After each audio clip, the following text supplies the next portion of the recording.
আল কোরআন দিয়ে পরিচালিত হচ্ছে নাকি কুফরি সংবিধান দিয়ে পরিচালিত হচ্ছে? তাহলে কুফরি সংবিধান কি আল্লাহ দিছে না মানুষ নিজের আন্দাজ অনুমানে বানাইছে? যেই জিনিস মানুষ আন্দাজ অনুমানে বানাইছে সেই জিনিস কি মানুষের জন্য কিয়ামত পর্যন্ত কল্যাণ আনতে পারে? কিয়ামত পর্যন্ত মানুষের জীবনে শান্তি আনতে পারে? কখনোই আনতে পারে না। তাইলে আজকে আমরা যে শান্তির বুলি আওড়াচ্ছি, আজকে আমরা যে কল্যাণের বুলি আওড়াচ্ছি গণতন্ত্র মেনে, এই গণতন্ত্র মেনে কিয়ামত পর্যন্ত যদি কেউ শান্তির বুলি আওড়ায় আর ক্ষমতায় গিয়া মানুষের অধিকার নিশ্চিত করতে চায়, সেটা কি সম্ভব? সেটা সম্ভব না। এটা অনেকটা এরকম যে ঘুমের ঘরে স্বপ্ন দেখা। কেউ কেউ সাকসেসফুল হইতে চায় জীবনে, কিন্তু সারাদিন রাত মিলে ঘুমায়। এই লোক কি জীবনে সাকসেস হতে পারবো? নাকি ঘুম থেকে জাগ্রত হতে হবে, এরপর মাঠে লেগে যেতে হবে কাজের জন্য? সম্মানিত উপস্থিতি, আমরা খেয়াল করছি এই স্বাধীনতার পর থেকে গত 54 বছর পর্যন্ত এই দেশে যখন যে ক্ষমতায় আসে তখনই তারা গণতন্ত্র দিয়ে জোট ভোট নির্বাচন করে ক্ষমতায় যাওয়ার পরে এই দেশের মানুষের অধিকার নিশ্চিত করতে চায়, মানুষের কল্যাণ এবং শান্তি নিশ্চিত করতে চায়। কিন্তু 54 বছর অতিবাহিত হয়েছে, সেটা আদৌ সম্ভব হয় নাই। কেন হয় নাই? সোজা কথা, কারণ আল্লাহ শান্তির জন্য যে ব্যবস্থা দিচ্ছেন, আল্লাহ কল্যাণের জন্য যে ব্যবস্থা দিচ্ছেন ইসলাম, সেইটা গ্রহণ করে রাষ্ট্র পরিচালনা করে নাই। কথা কি বুঝতে পারছেন?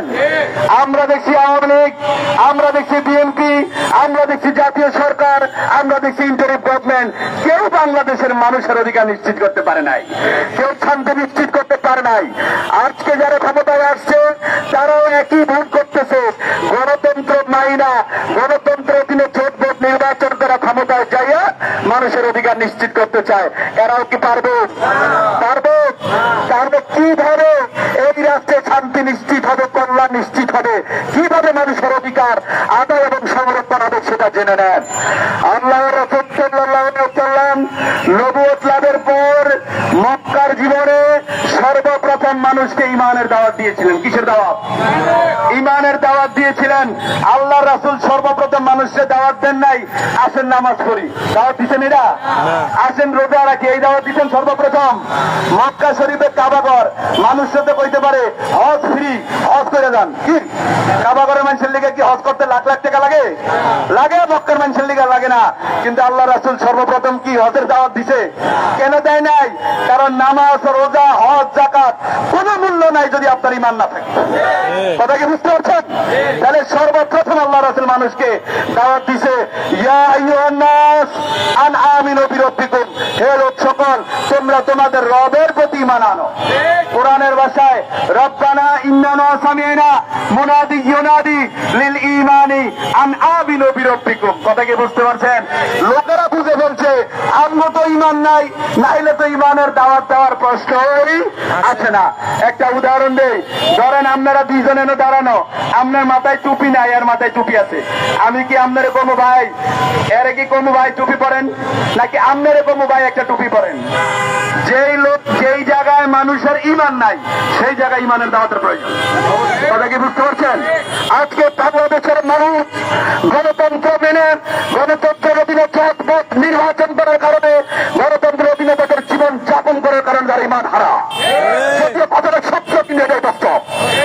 কারণ গণতন্ত্র কুফরি সংবিধান, এই কুফরি সংবিধান, শিরকি সংবিধান যদি কেউ মানে, এই কুফরি সংবিধান আর শিরকি ব্যবস্থা যদি কেউ মানে, তাহলে সে মুশরিক কাফের। তাহলে তাকে সর্বপ্রথম ঈমান আনতে হবে।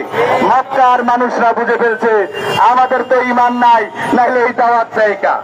আল্লাহ রাসূল দ্বিতীয় দাওয়াত দিবেন, কুলু লা ইলাহা ইল্লাল্লাহু তুফলিহুন, যার প্রতি ঈমান আনছো এবার তার ইবাদত করো। এতদিন নামাজ পড়ছো কোনো লাভ হয় নাই, এতদিন রোজা রাখছো লাভ হয় নাই, হজ করছো লাভ হয় নাই, হাজিদেরকে পানি খাওয়াইছে এক পয়সারও কোনো লাভ হয় নাই। ঈমান আনছো, এইবার সালাত আদায় করো, এটা আল্লাহর দরবারে কবুল হবে, ঠিক কিনা? এরপরে আল্লাহ রাসূল দাওয়াত দিছে, তৃতীয় দাওয়াত, ফাত্তাকুল্লাহ আতিউনি। কি দাওয়াত দিছে? ফাত্তাকুল্লাহ আতিউনি, আল্লাহকে ভয় করো, আমি আল্লাহর রাসূল আমি নেতা, এবার আমাকে নেতা মেনে নাও। এতদিন আবু জেহেলের নেতা মানছো, আবু জেহেল নেতা না, আবু জেহেল হলো জাহিলিয়াতের নেতা, শিরক কুফরির নেতা। এই নেতাকে যে মানে এই নেতা বিচারের দিন জাহান্নামে যাইব, ওই নেতাকে যে মানে ওই কর্মীও জাহান্নামে যাইব। তাহলে গণতন্ত্র কুফরি করার কারণে গণতন্ত্রের অধীনে যেসব নেতা নেত্রী সরকার তাদেরকে মানলে কি জান্নাতে যারা আশা করতেছেন? তারা যদি বিচারের দিন জাহান্নামে যায়, আপনি মুফতি মুহাদ্দিস মাওলানা হওয়ার পরে আপনি জাহান্নামে যেতে হবে। কথা ক্লিয়ার, কথায় কোনো ভেজাল নাই। আল্লাহ রাসূল সাল্লাল্লাহু আলাইহি ওয়াসাল্লাম দীর্ঘ 13 বছর মক্কায় শুধুমাত্র ইমানের দাওয়াত দিছে। ইমানের দাওয়াতের মাধ্যমে যখন একজন ইমানদার সৎকর্মশীল লোক গঠন হয়েছে, তখন আল্লাহ রাসূল সাল্লাল্লাহু আলাইহি ওয়াসাল্লাম তাদেরকে নিয়ে ঐক্যবদ্ধ ছিল। এভাবে ইমানের দাওয়াতের কাজ চলমান থাকলো, আল্লাহর তরফ থেকে নির্দেশ আসলো, আল্লাহ রাসূল সাল্লাল্লাহু আলাইহি ওয়াসাল্লাম মদিনায় হিজরত করলেন এবং মদিনায় আল্লাহ রাব্বুল আলামিন একটা উপযোগী পরিবেশ তৈরি করে দিয়ে তাদের হাতে রাষ্ট্রীয় ক্ষমতা কি করলেন? দান করলেন। আল্লাহ রাসূল কি ক্ষমতার জন্য চেষ্টা করছে? আল্লাহ রাসূল কি ক্ষমতা যাওয়ার জন্য মারামারি করছে? আল্লাহ রাসূল কি ক্ষমতা যাওয়ার জন্য ভোট নির্বাচন করছে? তাহলে আজকের গণতান্ত্রিক প্রক্রিয়ার মধ্য দিয়ে এই আলেমদারি লোকেরা ক্ষমতায় যাওয়ার জন্য শিরক কুফরি মেনে নিচ্ছে। তাদের ঈমান আছে? তাদের ঈমান নাই। তাগুতকে বর্জন করে নতুন করে ঈমান আনতে হইব। কথা কি ক্লিয়ার? আমি ঈমান আনছি 2021 সালের জানুয়ারি মাসে, আমার মনে আছে। এখন তারা কত ঈমান আনছে? আমনে কম ঈমান আনছেন? কারণ আপনি যদি ঈমান আনেন আপনার ডেট মনে থাকবে না, থাকবে কিনা? আল্লাহ রাব্বুল আলামিন ওয়াদা দিয়েছে রাষ্ট্রীয় খেলাফত তিনি দান করবেন। বিসমিল্লাহির রহমানির রহিম। ওয়াদাল্লাহু আল্লাযীনা আমানু মিনকুম ওয়া আমিলুস সালিহাতি লা ইস্তাখলিফান্নাহুম ফিল আরদি কামা ইস্তাখলাফাল লাযীনা মিন ক্বাবলিহিম।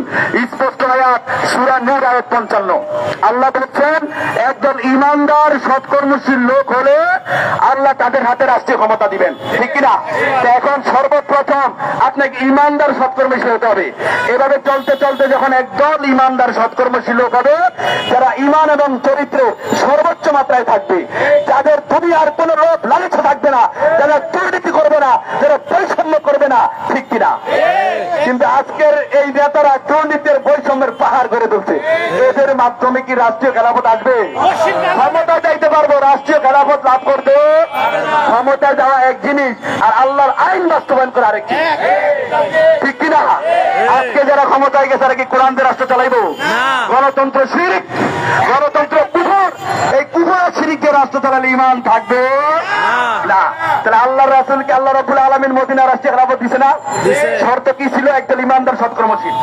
টোটাল জাহিলিয়াতের বিরুদ্ধে ওই তিনটা আন্দোলন করে তুলছে, তাদের হাতে আল্লাহ রাষ্ট্রীয় খেলাফত দিছে।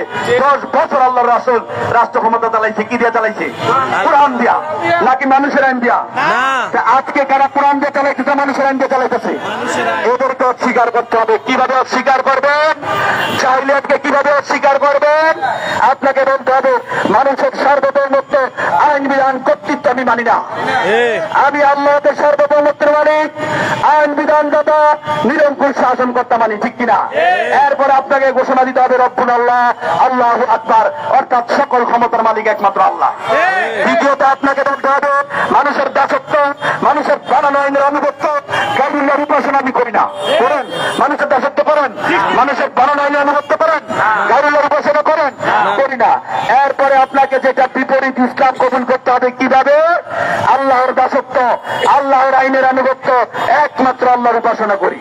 এই বিষয়ের সাক্ষ্য অঙ্গীকার দিতে হবে আশহাদু আল্লা ইলাহা ইল্লাল্লাহ, অর্থাৎ আমি সাক্ষ্য দিচ্ছি, অঙ্গীকার করছি নেই কোন ইলাহ, দাসত্ব, আইনের আনুগত্য, উপাসনা পাওয়ার অধিকারী সত্তা একমাত্র আল্লাহ ছাড়া, ঠিক কিনা মুসলমান? তৃতীয়ত জাহিলিয়াতকে আপনি কিভাবে অস্বীকার করবেন? এই জাহিলিয়াতের ব্যবস্থার ভিত্তিতে, এই কুফরি এবং শিরকি ব্যবস্থার ভিত্তিতে এই নেতৃত্ব দানকারী নেতারা সরকার আমার নেতা হতে পারে না, সরকার হতে পারে না। আমার নেতাকে হযরত মুহাম্মদুর রাসূলুল্লাহ সাল্লাল্লাহু আলাইহি সাল্লাম কিভাবে গ্রহণ করবেন? আল্লাহ আল্লাহ রাসূলকে সত্যহীন ভাবে অনুকরণ প্রিয় নেতা হিসাবে মেনে নিতে হবে, কোন শর্ত রাখা যাবে না। শর্তহীন ভাবে নেতা মেনে তার আনুগত্য করতে হবে। এরপর আপনাকে সাক্ষ্য অঙ্গীকার দিতে হবে আশহাদু আন্না মুহাম্মাদুর রাসূলুল্লাহ সাল্লাল্লাহু আলাইহি সাল্লাম। তাইলে আপনি জাহিলিয়াত ত্যাগ করলেন, ইসলাম গ্রহণ করলেন। কারণ সূরা বাকারা আয়াত নম্বর 256 আল্লাহ স্পষ্টভাবে বলছেন ফামাইয়াকুফুর বিত্তাগুত ওয়া ইউমিন বিল্লাহ, তাগুতকে বর্জন করো, এরপর আল্লাহ তাআলার রাসূলের প্রতি ঈমান আনো। তাগুত কি? সমস্ত গণতন্ত্র, রাজতন্ত্র, সমাজতন্ত্র, সামরিকতন্ত্র, একনায়কতন্ত্র, মানুষতন্ত্র, বীরতন্ত্র, যত তন্ত্রমন্ত্র আছে একগুলো সব জাহিলিয়াত। জাহিলিয়াতের সমস্ত মূল তাগুত, এই তাগুতকে অস্বীকার অমান্য করে আল্লাহর জীবন ব্যবস্থা ইসলাম গ্রহণ করে আল্লাহ তাআলার রাসূলের প্রতি ঈমান আনতে হবে। এরপর নিজেকে আপনি ঈমানদার দাবি করতে পারবেন, এর আগে আপনি ঈমানদার দাবি করতে পারবেন। এইভাবে যদি কাজ করতে পারেন, একদিন আল্লাহ রাব্বুল আলামিন অবশ্যই আপনাদের হাতে রাষ্ট্রীয় ক্ষমতা দিবে। আপনাদের অবগতির জন্য জানাচ্ছি যে ইসলামী সমাজ এমন একটা কোরআন সুন্নাহ ভিত্তিক রাজনৈতিক দল যারা ফ্রম 1997 থেকে সমাজ ও রাষ্ট্রে ইসলাম প্রতিষ্ঠার লক্ষ্যে নিজের জান এবং মালকে চূড়ান্ত কোরবানির মাধ্যমে কাজ করে যাচ্ছে। এবং আজকে ইসলামী সমাজ এই ব্যানারে দেখেন পবিত্র রমজান মাসে আল কোরআন নাযিলের উদ্দেশ্যকে বাস্তবায়নের জন্য আমরা সারা রাষ্ট্র থেকে জাতীয় প্রেস ক্লাবের সামনের রাস্তার পথসভার মাধ্যমে এই পর্যন্ত আমরা গণসংযোগ পথসভা লিফলেট বিতরণ করে আসছি। ইনশাআল্লাহ আপনাদের প্রতি আহ্বান জানাচ্ছি, এমন একজন আমিরের সম্মান দিচ্ছি। এখন যে কথাগুলো বললাম, আমরাও একজন আমিরের আনুগত্য আছি, ঠিক কিনা? কারণ আমিরের সহবতে যদি আপনি না থাকেন, হক আমিরের, তাইলে আপনি যদি মৃত্যুবরণ করেন আপনার মৃত্যুটা জাহিলিয়াতে। আপনি হক আমিরের সহবতে থাকতে হবে। তেমন একজন হক আমির, ইসলামী সমাজের আমির হযরত সৈয়দ হুমায়ুন কবির সাহেব, তিনি আমাদের আমির, তিনি হক আমির। এছাড়া গণতন্ত্রের অধীনে যত আমির আছে সব বাতিল আমির। গণতন্ত্রের অধীনে যত আমির আছে সব শিরকি আমির। গণতন্ত্রের যত আমির আছে সব কুফরি আমির। এদেরকে অস্বীকার অমান্য করে ইসলামী সমাজের আমির হযরত সৈয়দ হুমায়ুন কবির সাহেবের নেতৃত্বের আনুগত্যে আসতে হবে। তাহলেই আপনি নিজেকে ইমানদার মুসলিম বলে দাবি করতে পারবেন। এরপরে আপনার জন্য রোজা, এরপরে আপনার জন্য সালাত, এরপরে আপনার জন্য অন্যান্য ইসলামের আমলগুলো, ঠিক কিনা?